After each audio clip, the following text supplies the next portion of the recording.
Hello, folks. Welcome to the preliminary time here for Unfound on the Ground number 14. Just getting here a little bit early. And so let me get some of our typical disclaimer text up there in the chat, which I will read too. Of course, I'm here early. Just getting this up. Welcoming folks soon. Before we get officially started, this is Unfound on the Ground number 14. An overview of missing persons organizations. So I'll be here a little bit early, waiting for folks. We have about 5 minutes to go. And I'm Eric Grabowski, and I am beyond my work in academia as a teacher and scholar of communication. I do cold case journalism, freelance. And I have been a guest on Unfound, and I am part of the Unfound assisting team for Ed Densel. And so we do good work. Thanks to Natasha and the others for their good work for Ed and for the audience. Natasha handles a lot of the digital work with and for Ed.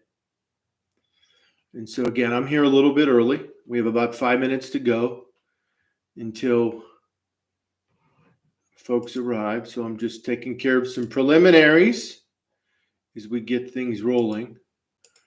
Of course, I will not hesitate to mention the unfoundpodcast.com for those of you who will watch this eventually, and for those of you who will be participating tonight, these will be in the chat. And we have the data gems section of the website also linked there in the chat, which is a running page. Again, Natasha doing that work there. But for items that we've cited or covered in various Unfound on the Ground episodes, of course, as usual, I'm way behind on getting that updated for the website, getting that material to Natasha and Ed. But so it's not them. But notwithstanding, in the recent episodes, because we've switched from the use of Zoom to the use of YouTube Live, I am able to provide those resources and references to in the chat section. And so, resources for those of you who have been keeping up with the Unfound on the Ground series,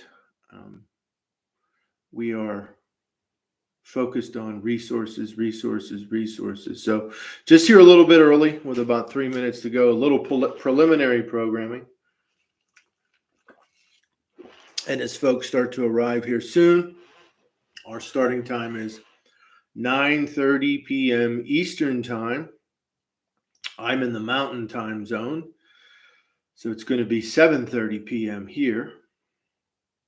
And so we will get started in about 3 minutes.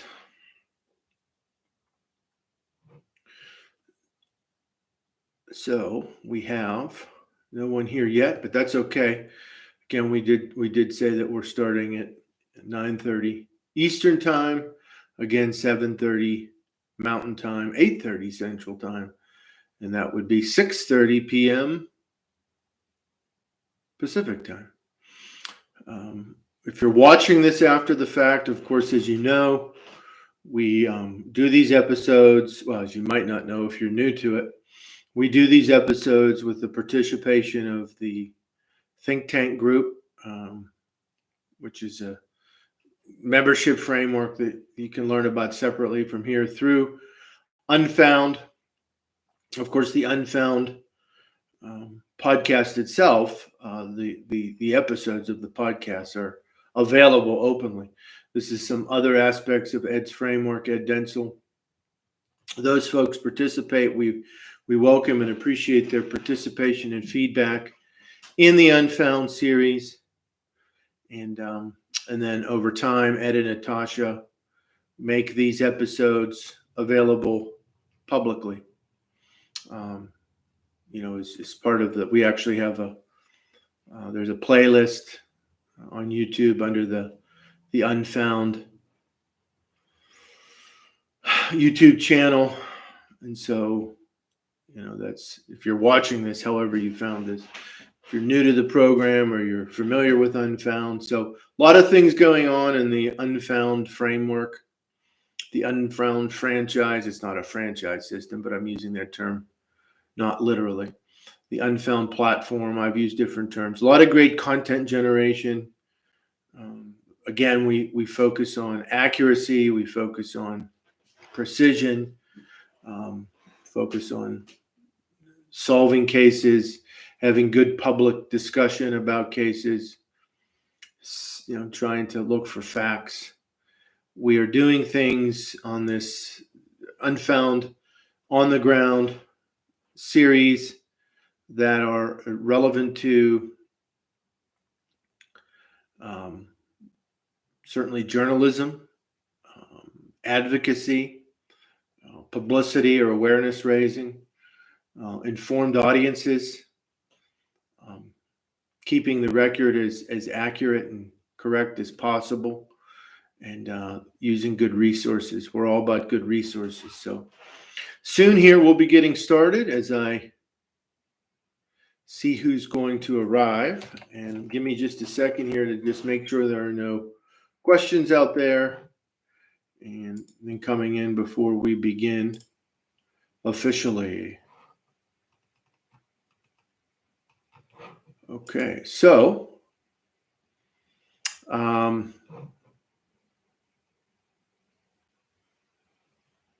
we have, let me go through the usual disclaimers here just as we get going. We have this is Unfound on the Ground number 14. An overview of missing persons organizations will be recorded, video and audio, including the text chat. Chat participation is an option. For the journalistic, promotional, and or commercial purposes of Unfound, the audio and video recording, including text chat of this digital meeting, will be distributed by Unfound. By participating in this digital meeting, you agree to give Unfound permission to use the rendering of your words for journalistic, promotional, and or commercial purposes with no compensation to you from Unfound, its assistants, its affiliates, its partners, etc. Kathy, hello. How are you? I had to get through the usual disclaimers. Welcome. I'm just getting some of the usual. Delane, welcome to. Okay, I hope you're feeling better at least, though, Delane. So Kathy and Delane are here. I've gone through the disclaimers. I've gone through some of the usual reminders about the unfoundpodcast.com and the great resources that are there. Tonight, of course, we're focusing on an overview of missing persons organizations. Again, for the record, it's certainly not all-encompassing of everything that's out there, but we are going to highlight various organizations. As usual, we're looking for good quality resources. When we're sharing resources, we're aiming for material that could be helpful for awareness raising, advocacy, solving cases, prevention, and so forth. It doesn't mean we necessarily endorse every view, every aspect of every organization or any organization featured, whether that be political or otherwise. Also, in choosing organizations to feature, I wanted to feature those that are primarily focused on missing persons in some way or somewhat or significantly, meaning it's part of their significant mix. Obviously, a lot of these sorts of organizations are nonprofit, or governmental, or not for profit in some way. There might be times where that's not the case. Hello, Linda. Where that may not be the case if it's a for-profit organization or business of some sort. But again, we're about resources and resource sharing. And so let me start. I'm going to start with, of course, I've mentioned various times the National Human Trafficking Hotline, and I've mentioned that phone number here, and I want to get it on the record in our episodes consistently. 1-888-373-7888. Again, 1-888-373-7888. And that's humantraffickinghotline.org.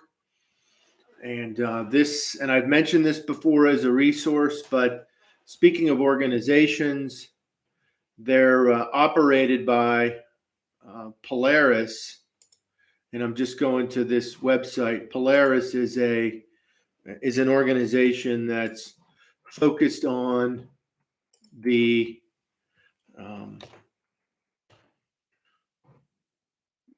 problems of human trafficking, and that could be sexual or labor. We've talked about this in an episode, and so not necessarily Polaris Project, I don't remember, but that idea about their sexual trafficking and labor trafficking and so forth. So that's a resource. I like to get that number out often, and it's an important number. And so again, welcome, folks. Welcome. Again, Kathy, Delane, Linda. Again, folks, contribute at your pace. I've given my usual disclaimer. Actually, I didn't. I identified myself. Let me say again that the views I express tonight are not necessarily those of my employing university. Feel free to give any disclaimers that you want. Again, I'll introduce myself, Eric Rabowski, and beyond my work in academia as a teacher and scholar of communication, I do cold case journalism freelance on my own a little bit, not as much as I'd like to, and been a guest on Unfound once, and part of the Unfound assisting team, Ed's assisting team. Again, thanks to Natasha, thanks to all the team, but Natasha helping on the digital side, and all the team and all the think tank members for the ideas and direction that we're doing. So I, again, wanted to mention the hotline. I put the website out there. I mentioned it. It is that polarisproject.org, that Polaris, that is an organization. One organization I wanted to also bring up on the front end, and we've talked about it before, right? That's National Center for Missing and Exploited Children, and that's missingkids.org. We've already identified that organization and their website as a tremendous resource. There's a number of materials on the website that pertain to prevention, that pertain to, finding people, that pertain to awareness for, many dimensions of the public. We've talked about this site before. It's a content-rich website, just to use a term. And so again, don't want to, the National Center for Missing and Exploited Children, that's a tremendous resource, and for sure.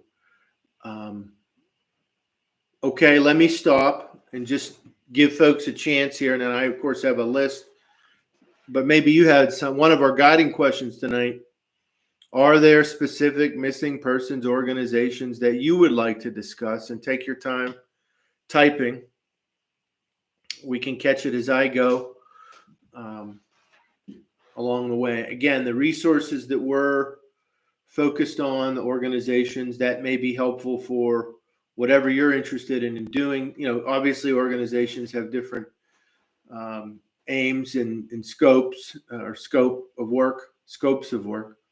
But for our purposes, as we're thinking about raising awareness, solving cases, prevention, etc.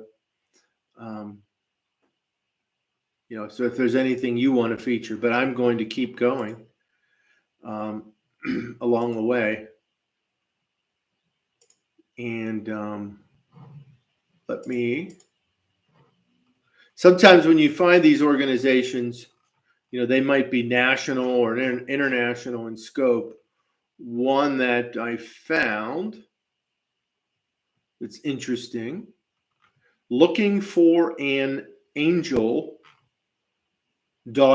and that's a little bit about the organizations on there. Looking for an angel.org, and I'm as usual putting that in and if you go to their about page, they are a nonprofit organization, and I'm going right from their website here. Looking for an Angel Inc. is a nonprofit organization that is dedicated to bringing missing persons back together with their loved ones. You could go to the about page and see that they're assisting families, and they're doing support and have activities and increase awareness and involved in promotion and publicity of things pertaining to missing persons. And so you can see, if you go to their about page, you can see some of their key elements, some of their background, for sure.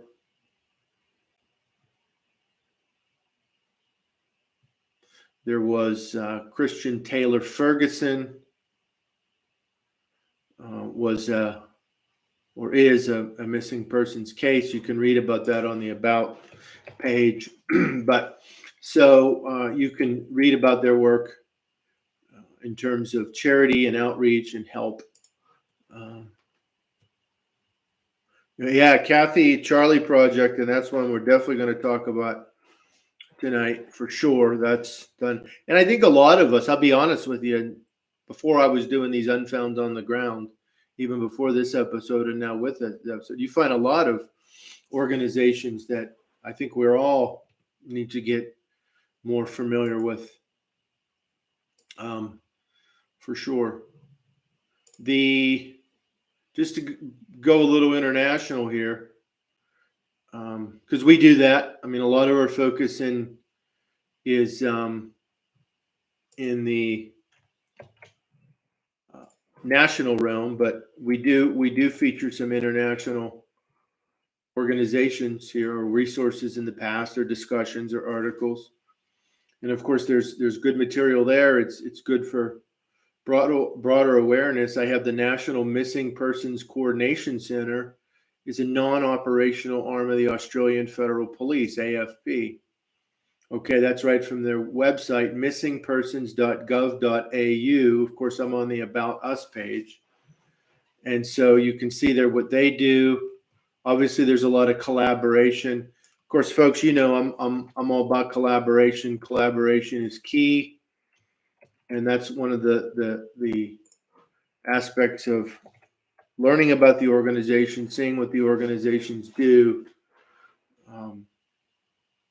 in terms of seeing how that collaboration works. It's good to be aware of those international resources, as we learned from some other episodes.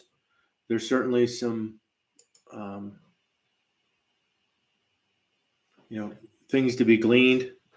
Generally, it's good for awareness, and as we all get to know cases more and more, one never knows when they are going to have significant or possible international scope. Okay, so we are going to get Charlie projects on our list. Absolutely. Actually, the NamUs system will be too tonight. Charlie project for sure. Anyone else have any others that you wanted to discuss tonight? And again, I have a number, but again, participation from our audience. Again, hello to Delane, Kathy, Linda. So greetings here from North Dakota. And speaking of international, let me And again, thinking about how these organizations, so when we see these organizations, and we know this from other episodes, because obviously we run into them from other avenues. And tonight we're saying, okay, what are these organizations? Okay, and that's okay. Sometimes that's okay, Linda. So obviously they're out there, they're trying to do a lot with prevention, raise awareness. Obviously, some of them might be involved in studies or data analysis, again, collaborations. As we can see, just how certain organizations or how we learn about them. So again, back to of course, I mentioned so often the journaliststoolbox.org from the Society of Professional Journalists, and you'll see an article on there, the Global Investigative Journalism Network. This is linked on there. New guide and webinar series, How to Report on Disappearances. Okay, we got that. We might have even mentioned that in a past episodes, but in that article, you'll see an organization cited, right? And again, I don't remember right now if we've mentioned, I think we have, but maybe not. Again, International Commission on Missing Persons, okay, about us, and I'm going to their about page. I'm not going to send that link. You can click on your own. That's icmp.int, icmp.int. And so I'm just, again, going right from their website. ICMP, they were at work with government, civil society organizations, justice institutions, international groups, and so forth. And so they're really covering the sweep and scope of aspects of missing persons. And you can get a history there and from what they do. And even if you click on their resources page on their website, you can click down various documents. Obviously, some of this gets into legal, political issues, policies, incidents, but again, law enforcement issues, prevention issues. You can see with a lot of these organizations where they're active on social media. Okay, that's something we can get to when we talk about increased awareness. So that's the icmp.int. They have, and I do think we've mentioned this in at least one episode, but there are some very insightful aspects of the site. They have a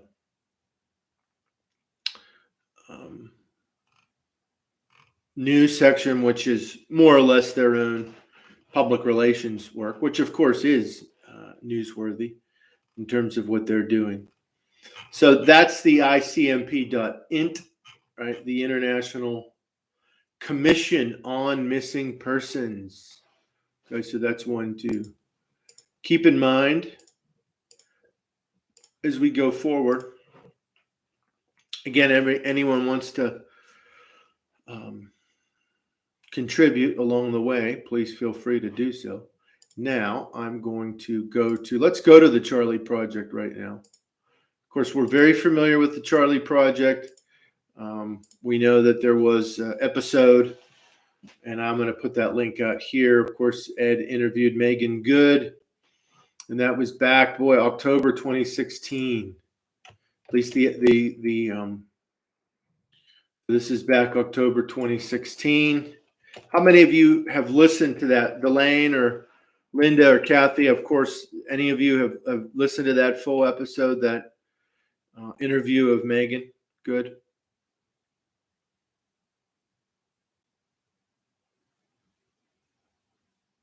Okay, so it's there. Take a listen when you get a chance if you haven't. Okay, and so as you can see there, the pretty active on Facebook, and I'm going to put that just okay, Delane. It's been a while. Good episode though. Pretty active on Facebook. whether you use Facebook or not, but it's just to be aware of that. So here's the Charlie Project, and it's CHARLEY project.org. I mean, this really is, and what Ed says here on the Podomatic page, I'm just going to take that, borrow that. I'm going to quote that sentence here from Ed. Actually, her work forms one of the cornerstones of the entire true crime podcasting community. And this website is such a tremendous resource. So have any of you spent some time on it? Kathy, you mentioned it. Have you spent some time on it?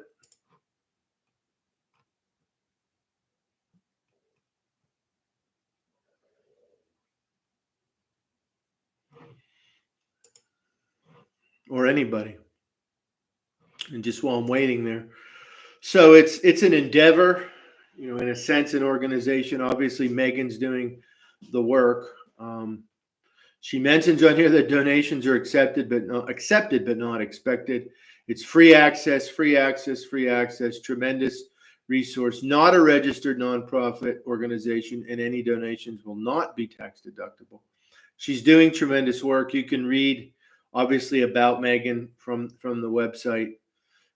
It's just outstanding. If you're watching this episode, not participating live, and you use it or haven't used it much or don't know much about it, certainly you want to be consulting this website. Okay, I try to look at the cases that Ed covers. Okay, and of course, Charlie Projects in the broader mix. Delane of missing persons journalism and coverage. Yes, I remember him asking why that spelling and her talking about the child it was named after, and we're going to mention that. Kathy, thanks, Delane. Kathy, I find the Charlie Project has some accurate information, and some of it isn't accurate. I can judge more readily if it's a case I know very well. And I don't want to, I don't know every method that Megan uses, and certainly she can speak for herself, but I'm just going to make the assumption that in terms of what she's trying to diligently gather, there are going to be at times some things that might be dated or inaccurate, although I do assume that she's doing her best to keep up. But what I would do, certainly, just like with any site, I'm sure she's willing to take new information. So maybe if you see something there that should be corrected, reach out to her and let her know. Again, why not? For sure about that. And just, here we go. This is right from the Charlie Project blog. And Charles Brewster Ross. And that's little Charlie Ross. And so, that's a case going back to the 1800s. And so, yeah, that's what this is mentioned after. He went missing, actually, according to Megan here, in Germantown, Pennsylvania, is actually where it happened. And so you can, see she's someone who obviously knows something about this. And we've talked about this in the episode, I believe, of the historical overview of missing persons cases. So he went missing in 1874. And so, it gives you a little background on that page. So it's sort of the naming and inspiration. I don't know the complete inspiration. But that's certainly something that's part of that mix. So definitely the Charlie Project. Kathy, I usually read the Charlie Project for each case that Ed covers. Kathy, for every disappearance, there are accuracies and inaccuracies in most sources. That's true. Yeah, and that's a challenge. We've seen it. So we do our best. We do our best to strive for accuracy. Right, accuracy is key. So Charlie Project, very important. Go ahead and listen to that episode, that interview that Ed did at some point. That would be good. Okay, for sure. Let me keep going here. I have a couple. Well, we mentioned NamUs, and might as well jump to that. We've mentioned NamUs as a resource before. That's the National Missing and Unidentified Person System. If I don't, Elaine, I haven't spent any time on the site. I posted just now, but very curious to check it out. Okay. Yep. Okay, so there's the NamUs site, and of course, if you've used NamUs, let us know. So we got some about here, and so NamUs is, of course, this is a collaboration background, and this is obviously tied to this system is tied to various organizations. And so, if you look at the background, and so this is the mission. I'm just going right off the mission here, and I posted the link. The NamUs mission, NamUs mission, by bringing people, information, forensic science, and technology together. NamUs helps resolve missing, identified, and unclaimed person cases nationwide. And so, there's just a lot of here in terms of search. You do have to register. Registration's free, at least last I checked. And so, there's obviously, this is connected to the government, right? U.S. Department of Justice, Office of Justice Programs. Okay. And you can see here the background on the About page for that. I have used NamUs some. Okay, let me look. Let me, Delane, let me take a look. That was above the NamUs link. Delane, it might be sent. It might be set that only I or Ed, if one of us could post links. If you wanted to email that to me, then I could take a look at it and post it. I don't think it's set that you can post. It might block. And I have no way to sort of on the spot enable that. So if you want to send it to just use one of my emails that I've sent to you and go ahead and send that to me. I've used NamUs. I've used NamUs some. It's been a while. I did at some point take the time to make sure the registration was current. I think you might have to log in or use it every so often, maybe. It's been a while, but I have used it. It's certainly a very helpful resource. Delane, I think it's not going to show because, again, it might be set not to allow posts from anyone but me right now, but this is obviously Ed's platform we're using. So if you can email me to me, Delane, just use one of the email addresses or the emails that I've sent. And if you're not able to find that now, just go ahead and get it to me or get it to Ed, and then I'll just send it out to the list. And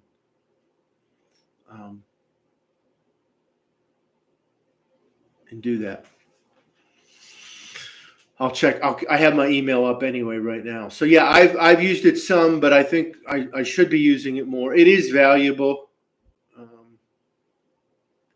So yeah, I have used it, and probably should use it more. It is helpful. So we mentioned NamUs. Another one that you see discussed is the Doe Network, DOE. Network.org. Okay. And is anyone familiar with the Doe Network? And that is the International Center for Unidentified and Missing Persons. And I'm just going to their About page. You can do that on your own. right? That began as a website in '99, according to their website, and then it became an informal volunteer organization, 2001, again according to their website, and then finally in 2011 evolving into an official 501c. Okay, so you can see there what they're doing, and they're obviously trying to bring folks together in terms of dealing with unidentified and missing persons. Okay. They have a quote here, author unknown. And again, this is from their site. I'm just reading it because it seems kind of relevant. No one is more cherished in this world than someone who lightens the burden of another. Thank you, author unknown. So obviously they have, various ways or levels that one could get involved. There's resources that you can look at on the website. Yeah, so NamUs is organized. They have, if you go to the NamUs website and you go to the dashboard section, you can search. And obviously here, you can search, for instance, on the missing person side. And again, they have missing persons, unidentified persons, unclaimed persons. You can search their database through names, descriptions, locations last known, physical descriptions, so forth. Now, not every case has all of that information. They provide what they can. There may be materials there that again, it just depends on what's available. And so I'm just going to, for the sake of discussion here, put this. Okay, there's that search page. Linda, you've looked at it many times. Kathy, I've heard of the Doe Network, but not used it. Delane, you got it. You said it more simply than I could. I should have. That's it right there. Searchable by several different criteria. That's the way to say it, Delane. Thank you. I tend to be wordy at times, folks. I know that's okay. But that's the bottom line. Thanks, Delane. Searchable by several different criteria. That's actually a good selling point for it, right? Quote unquote. Okay, I'm going. Oh, yeah. Thank you, Delane. And I'm going to put that out. And that's actually. Okay, I got. Yep. Let's put that one out here now. And we're going to go to this. Of course, this is a good connection to our previous episode on the missing persons in Native American communities. So, okay, so the Sovereign Bodies Institute, SBI, the sovereign-bodies.org. So I'm on the About page.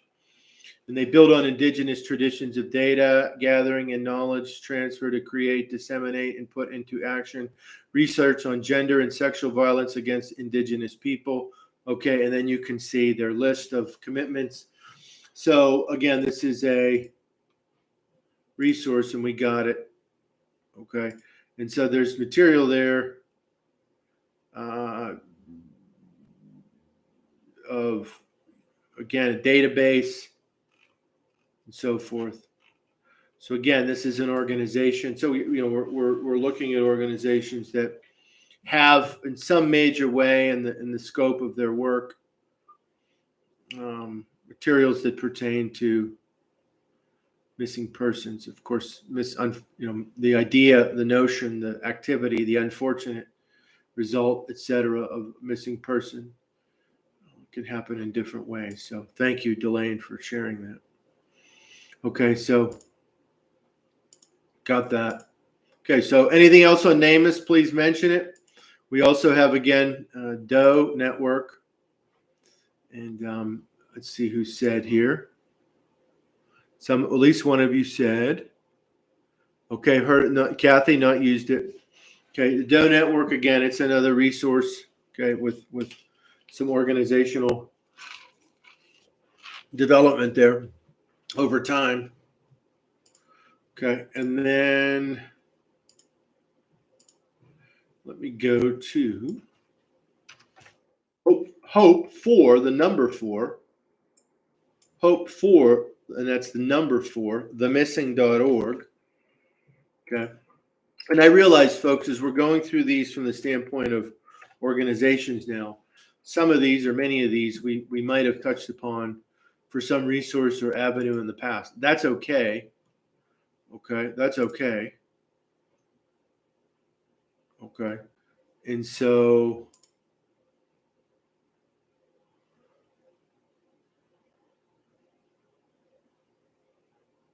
you can see that this is this organization, Center for Hope, founded by the parents of Suzanne Lyle, and you can see what they're doing, and it's, I might have remembered this from a previous episode, maybe the one when we did on missing persons legislation, and they say they're a member of the Association of Missing and Exploited Children's Organizations. And I'm just going to that website. Okay, that site's not coming up. So something to keep an eye on. They're a member. We are a member. Again, that's the hopeforthemissing.org, the Center for Hope of the Association of Missing and Exploited Children's Organizations, AMECO, AMECO.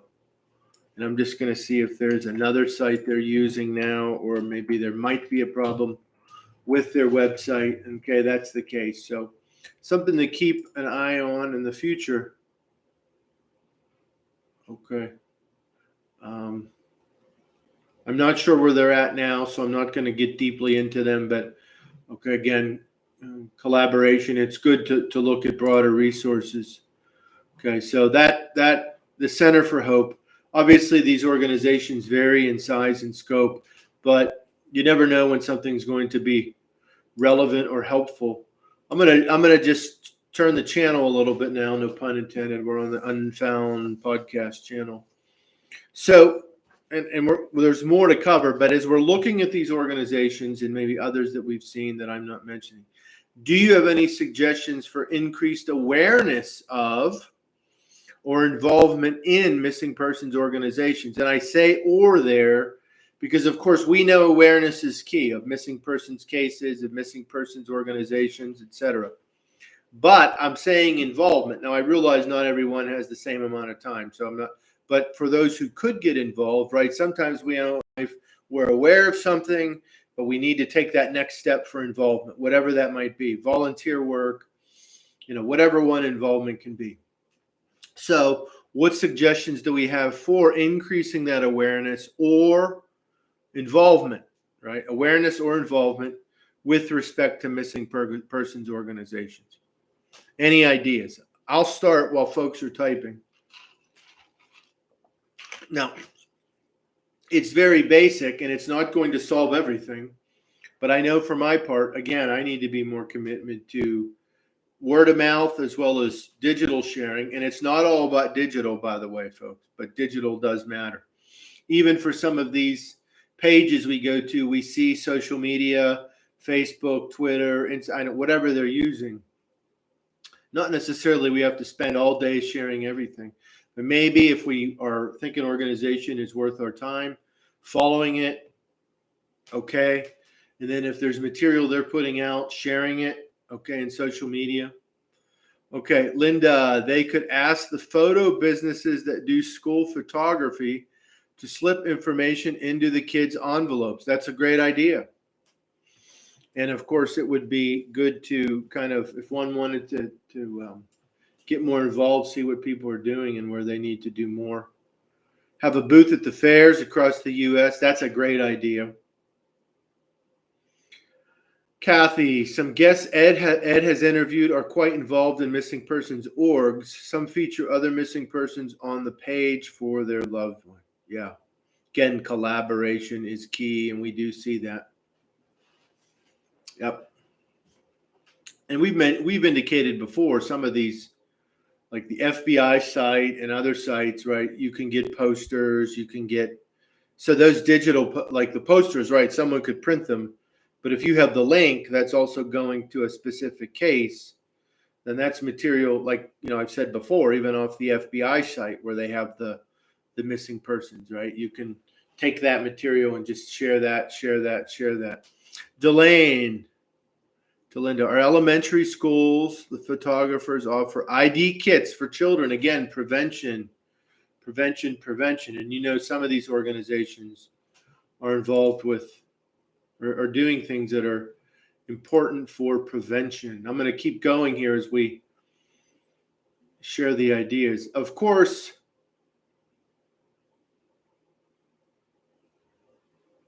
we just this episode,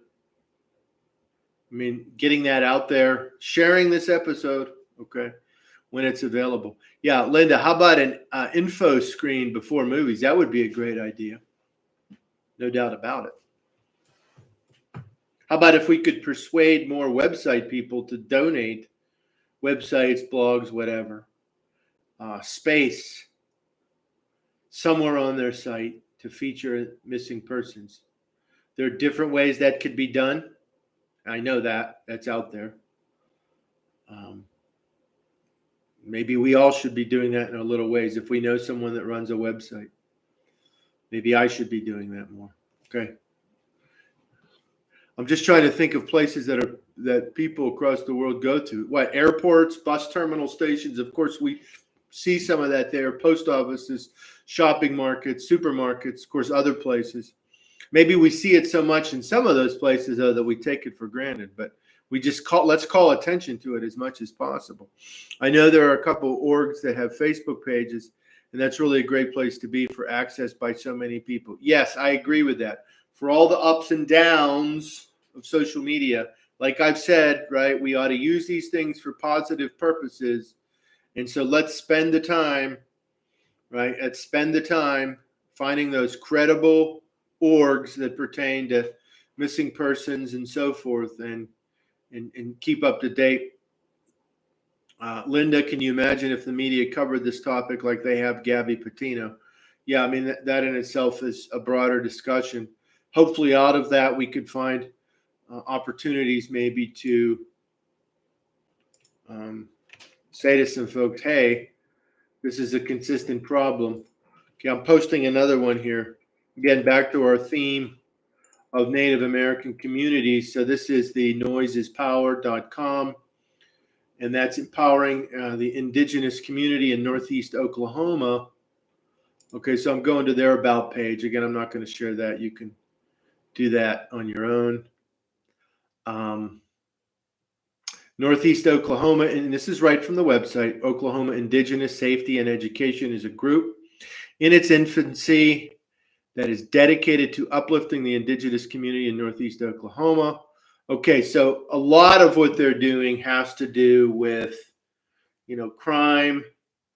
Okay, much of which involves missing persons or the risks of persons going missing. And you can just read a little bit on their site about their leadership structure and so forth. Okay. I think exposure is so necessary for cases that have little to no coverage. A few cases get huge media attention, grossly unfair. Again, this is an important conversation. Certainly in the past, we've talked some about it, and I'm sure we will continue more. So maybe we ought to challenge ourselves to be thinking, okay, when we have these situations, even when we see the imbalances of coverage, right, what can we do to sort of utilize those situations to say, okay, what's being covered is important, of course, but then using that as an opportunity to raise awareness about organizations, other cases, Unfound, right? The program and so forth. Okay, I'm continuing on here. You keep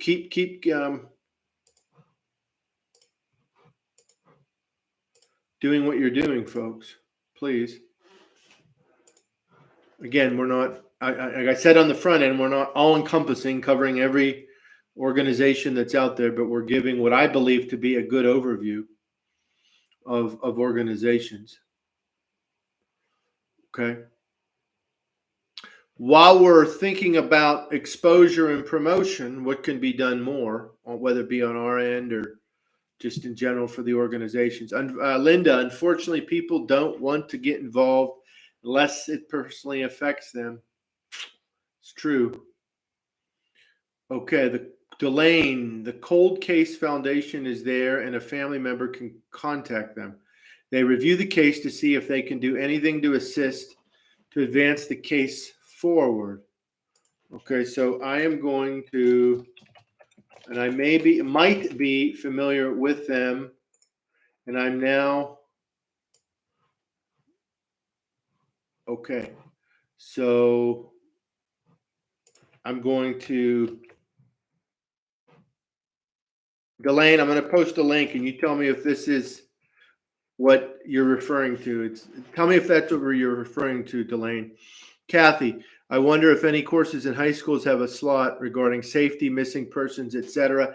That's an outstanding suggestion. I wish I knew.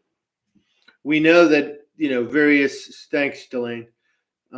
Schools have some level of safety programming, but yeah, is it enough? Is it integrated well? And again, grade school, high school, college, university, trade school. That's a really good question. Is it enough? Is it enough? For sure. Okay, so there's the Cold Case Foundation. We add that to the list. Okay.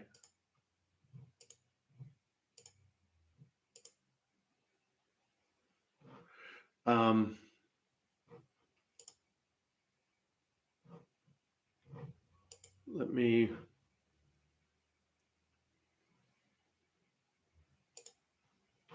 keep going here. Okay, this is some of which we've seen already, but I'm going to go from our last episode again. The maybe one or two episodes I mentioned this the library website here and unm.edu. And they have some organization, and again, some of it we've seen before, but this pertains to again, things that could encompass these organizations, that could encompass, missing persons organizations and so forth. And there's maybe some of the other linked pages there or pages as part of it would be helpful. And that is part of the University of New Mexico library system. So please take a look at that again for the list. There's so many out there. Even the Center for Hope, right? They have a list of resources. Again, we've talked about legislation, and we're not going to get into all that here, but we've talked about it in the past, right? So if you go for the Hope for the Missing, right, they have some resources there. Okay, again, some of these things,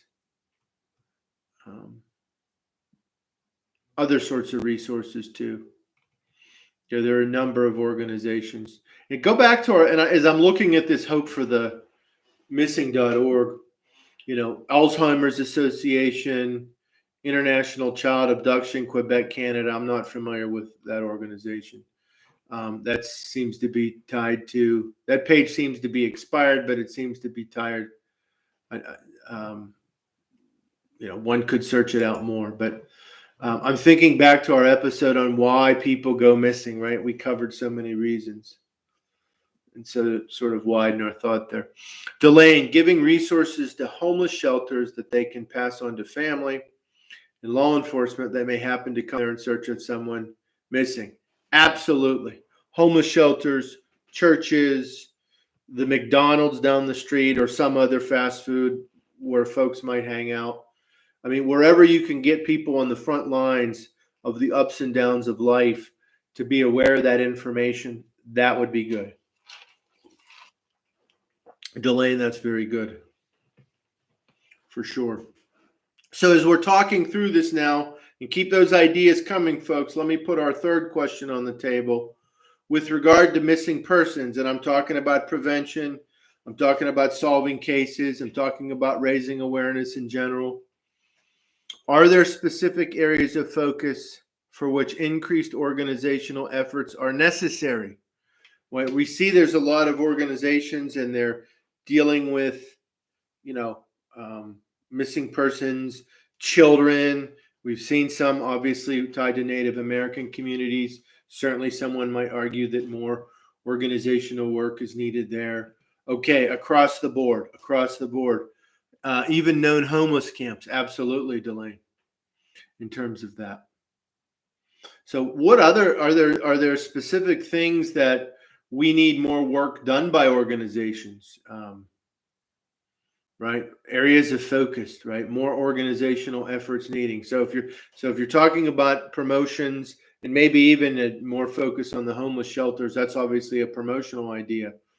But maybe that sort of outreach could be worked into areas of focus. I don't know. So that University of New Mexico site, again, I put out there, and those are organizations, again, particularly pertaining to missing and murdered Indigenous women and girls. Okay. And so that's material that would be good, potentially general resources too, or probably. I have here in this a number of resources on this page. And so this connects to other organizations of different sorts, resource pages. And this is Thomas Louth, L-A-U-T-H, Missing Persons Investigations Worldwide. And that's Louth, L-A-U-T-H, missingpersons.com. And I'm clicking to that family resources page. Okay, and you can look at the rest of the site. Now, again, this is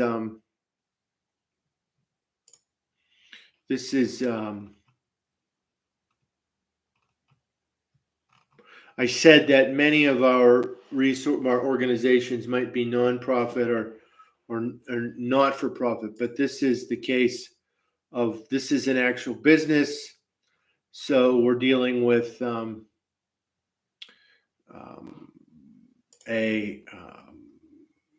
something that's more on the for-profit side.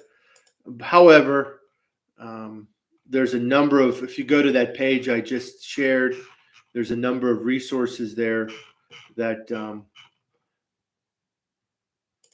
that one would want to look into. And so you have, if you go to their bio page, and again, we're not promoting or endorsing necessarily their business. I mentioned to the extent that I'm promoting what they do as a resource. So there's no endorsement or paid advertisement here. But that page I shared has a number of organizations and other resources listed on there, for future reference. Again, so if you go to that, and that's the link I shared, some articles, things like that. But you can see some of the organizations that they have. And again, just from that site, I'm clicking on the let's see what we got. Pollyklas, P-O-L-L-Y-K-L-A-A. Let me start over. Pollyklas.org. Okay, that's the Pollyklas. And I'm going to assume I'm pronouncing that properly. The Pollyklas. Okay.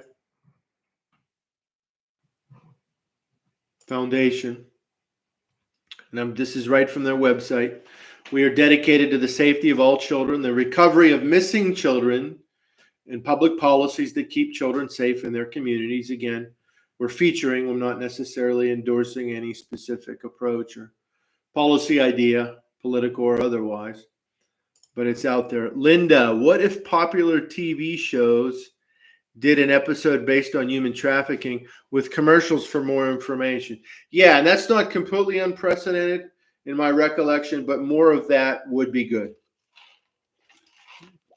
And to be honest, right now off the top of my head, the program that I have in mind, I can't remember if they specifically did trafficking or they were doing sexual assault and rape, but the idea was there. And it wasn't so much just a commercial as it might have been some information leading around that episode. But that would be a great idea. Wouldn't that be a great collaboration? It would be authentically good PR for these entertainment companies. And certainly there might be some things going on with public service announcements. But why not do more of that? Right? Why not do more of that? Absolutely. Agree with that 100%. Okay, I have another list I found. And again, there's again a big list here of resources and still things that we can work through. Missingpersonsofamerica.com. Okay, so the website has a list of resources, okay, that happen to have, of course, organizations on there. Again, whether that be nonprofit, not-for-profit, or for-profit, a business, okay, it's on there. These are organizations. And again, we're not necessarily endorsing any specific aspect, but we're featuring for resources. One that, this is the interesting one. Okay, so by the way, on that site we were just on, that's missingpersonsofamerica.com. There's a cyber tip line if you think a child is being, and that of course goes back to our missingkids.org. I think that's interesting, right? Okay, I'm just going to put that out there. We like those cyber tip line. I think maybe an episode idea in the future too, or maybe tip lines, resources like that, things along those lines. Okay. So this missingpersonsofamerica.com, let's see what they're about. Okay. And started by Jerry Dean, February 2011. Okay. Provides information. Okay. I don't know what the organization here is about in terms of for-profit or nonprofit. Okay. I'm going to not worry about that now, just with that. One of the things that's mentioned here about Jerry working on the Missing Texas 40, which is a story about more than 40 people missing from 2 adjoining counties in Texas. Okay, so this is, I don't know how current this information is, but boy, it looks interesting. I'm just going to put it out there. Again, I don't know how current this is, and I've not looked into this at all, but it's interesting to me, something to share. You can judge it on your own. You do see some PSAs after some TV movies, Delane. Okay, Kathy, her dad has done so much work regarding missing persons, etc. Polly Klaus was kidnapped, murdered by Richard Allen Davis, Petaluma, California, out of her bedroom window. Okay, thank you. EQUsearch, EQUU search. Thank you, Delane. EQUsearch. Is that Texas, EQUsearch? Search and recovery?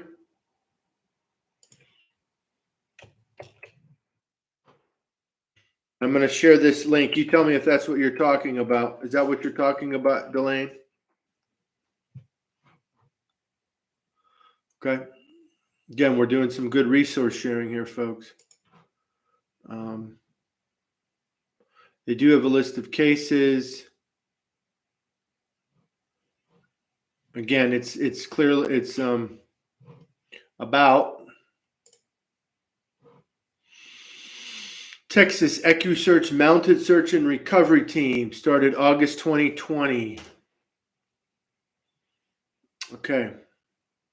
We are a 501c3 nonprofit organization, which is funded solely by donations. So obviously they're involved. Okay. They have an about page.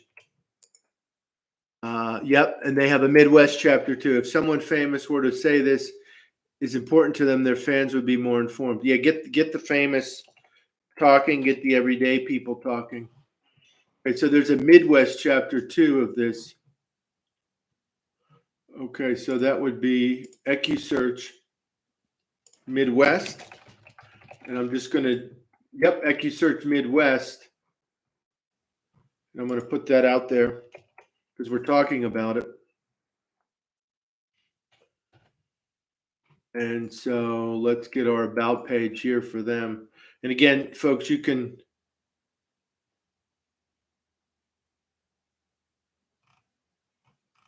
and I can't, and they're a branch of Texas EcuSearch. And so I don't know every detail about how this Midwest branch is set up in terms of nonprofit or for-profit, but it is affiliated with the Texas EcuSearch. So I don't want to assume too quickly that it's set up the same way, but regardless, this seems interesting, and it certainly seems that they have, cases listed. Okay, and you can look at that on your own. So thank you for the suggestions. Okay, the Midwest too. The Midwest branch is also nonprofit. Thanks, Delaney. This is outstanding, folks, because we're creating a record here. So as we continue to share resources, we continue to share resources. If we continue to share ideas about promotions, whether that's by us individually or collectively, or the organizations themselves and or things that they can do. Again, I've also added to the list, are there areas where organizations could be started or branch out or do more? I know that's kind of maybe implied in our promotion side. We've identified some areas, but specifically, are there more areas? From our view, we can't talk about missing persons enough, of course. And there's tons of organizations that provide different sorts of resources, awareness, research, data, so forth. But are there areas of focus where more organizational efforts are needed? I don't know. Something to think about. I haven't thought about this enough, this particular question. Okay. So that is, I see on this lauthmissingpersons.com, LAUTH missingpersons.com, I do see, of course, some organizations. For instance, now I'm clicking on, I hope this is Black and missinginc.com. Okay, so this is coming from, this was on that was linked on the lauthmissingpersons.com. I said that had a good page. Okay, so this is good. And so this looks to be, and I'm going to go to the donate page because that's usually where they're going to kind of tell you. So it's a tax deductible gift. Okay, Black and Missing Foundation. This is in the footer of the website anyway, regardless of page, probably. Black and Missing Foundation Inc. BAMFI has been established as a nonprofit organization whose mission is to bring awareness to missing persons of color, provide vital resources and tools to missing persons' families and friends, and to educate the minority community on personal safety. Okay, and so blackandmissinginc.com, BLACK, and missinginc.com. Again, I've posted it in the chat. Black and Missing Foundation. Again, by checking out other pages. This is new to me, folks. This is new to me. So thinking about that, again, we're not going to necessarily solve every idea tonight. We're getting ideas out there and sharing some resources, okay, which is important. And you good folks are bringing up great materials. And we got that. So we're learning, which is good. Okay. Anyone else have anything, any other organizations they'd like to share? Obviously, if you're, again, when we're thinking about organizations, we're looking at, governmental, okay, then non-governmental, but might be nonprofit, not-for-profit, whatever. We do have organizations that are doing for-profit work, but certainly helping with missing persons, whether they're a business and so forth. When we talk about governmental, obviously sometimes there's collaboration at different levels, or even collaboration between governmental and non-governmental organizations. And then we have different levels of government. Obviously, we've looked at a lot of things through the episodes that have some sort of federal connection, but things are happening at the state level, obviously, and so forth. We see various organizations, some smaller, some larger. That's good. So these organizations can be resources. Okay, Delane, the subject of minorities not getting nationwide attention has been a big topic lately. So that site sounds really interesting to me. Absolutely. Right, we're learning through this. That was a new one to me from going to that other site. So, and we all should be doing this, right? Continuing to track these resources. And we've covered, in our various episodes, right, things pertaining to, and we've talked about culture, right? Culture being important, history being important, in terms of communicating with different communities and understanding the nuance and the context of specific missing persons cases. We've talked about Hispanic communities, now African American communities or Black communities, whichever you prefer, Native American or Indian communities, right? Indigenous communities, right? And really all missing persons to us are important, right? And we want to continue that. Again, there's a legitimate debate or discussion about awareness and coverage and consideration. As I always say, notwithstanding our political views, differences, and similarities, we care about, like, just talking about missing persons cases, period, and doing what we can to get that out there. That's sort of the unfound way, where there's a term we can coin, right? The unfound way. And so that's what we care about. So all these resources are interesting and important for us. So any other organizations that anyone wants to share? Any other suggestions for promotion or awareness? And then lastly, are there any areas of focus which we need more? Okay, Delane, culture has been discussed a lot during the search for Summer Wells. Appalachian culture, absolutely. Appalachian culture, there's another one when we're dealing with, Appalachian culture. We're thinking about history, legacy, language, dialect, word usage, just like any community, relationships that people might or might not have with so-called mainstream culture. And then, of course, the issue of socioeconomic aspects in certain ways. It's interesting you mentioned that, and I've done no reflection or research on the question of missing persons in Amish communities or around Amish communities, right, or other similar sorts of communities. That would be interesting. So again, if we start creating a list, and I'm sure in the future, with avenues that we've established, and especially with Natasha's help with regard to culture, there's areas where we can we will continue those cultural conversations that we've gotten the ball rolling on. Okay, culture. Yeah, Appalachian culture. Anything else that anyone wants to offer? Again, this has been an outstanding resource sharing opportunity.